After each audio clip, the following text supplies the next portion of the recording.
సంతానలేమి సమస్యకు చక్కటి పరిష్కారం చూపిస్తున్న Riya fertility test baby centre CN hospital Kurnool. Road మీద భోజనాలు, నిద్రలేని రాత్రులు, పిల్లా పాపలతో అష్ట కష్టాలు. ఆంధ్ర నుంచి తెలంగాణ వెళ్లే వారి కష్టాలు ఇవి. ఎవరైనా ఇరు రాష్ట్రాలకు రాకపోకలు సాగించాలంటే వాయిదా వేసుకోండి. 2 స్టేట్స్ మధ్య రహదారులన్నీ మూసుకుపోయాయి. భారీ వర్షాలకు, భారీ వర్షానికి వాగులు వంకలు పొంగిపొర్లుతున్నాయి. ఈ ప్రవాహం ప్రధాన రహదారులపైకి వచ్చి వాహనాలు ప్రయాణించేందుకు తీవ్ర ఆటంకం కలిగిస్తోంది.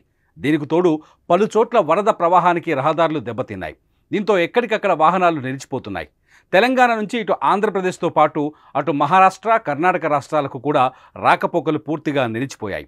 కోదాడ మండలం రామాపురం క్రాస్ రోడ్ వద్ద పాలేరు బ్యాక్ వాటర్ జాతీయ రహదారి 65 పైకి చేరడంతో తెలంగాణ, ఆంధ్రప్రదేశ్ రాష్ట్రాలకు రాకపోకలు నిలిచిపోయాయి. కోదాడలో ఎక్కడ చూసినా మోకాలు లోతు నీళ్లు చేరి ఇళ్లలోకి సైతం వరద నీరు చేరుకోవడంతో ఇరు రాష్ట్రాల నుంచి వచ్చే వాహనాలను పోలీసులు ఎక్కడికక్కడ నిలిపివేశారు.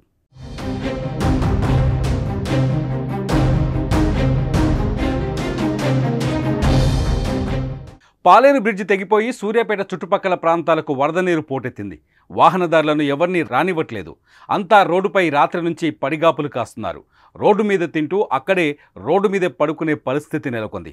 బస్సులు, కార్లు, లారీలు ఎక్కడికక్కడే ఆగిపోయాయి. ఆంధ్ర ప్రాంతానికి వెళ్లేవారు తమ పనులను వాయిదా వేసుకోవాలని సూచిస్తున్నారు. ఆంధ్ర ప్రాంతాలకు చేరుకోవాలంటే నల్గొండ, సూర్యాపేట, కోదాడలే మార్గం. ఇప్పుడు ఆ మార్గాలన్నీ జలదిగ్బంధంలోకి చిక్కుకుపోవడంతో అధికారులు అప్రమత్తమయ్యారు. కాజీపేట స్టేషన్లో రైలు పట్టాల మీద వరద నీరు ప్రవహిస్తోంది. దీంతో విజయవాడకు వెళ్లేవి, అటుగా హైదరాబాద్, ఢిల్లీకి వెళ్లే పలు రైళ్లన్నీ రద్దు చేశారు రైల్వే అధికారులు.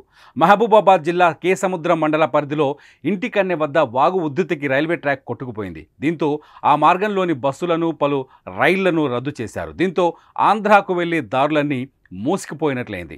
ఆంధ్ర ప్రాంతానికి వెళ్లేవారు తమ పనులను వాయిదా వేసుకోవాలని సూచిస్తున్నారు. ఎవరూ రిస్క్ చేసి ప్రయాణాలు చేయొద్దని, మరో 2 రోజులు భారీ వర్షాల నేపథ్యంలో ప్రజలంతా అప్రమత్తంగా ఉండాలని సూచిస్తున్నారు.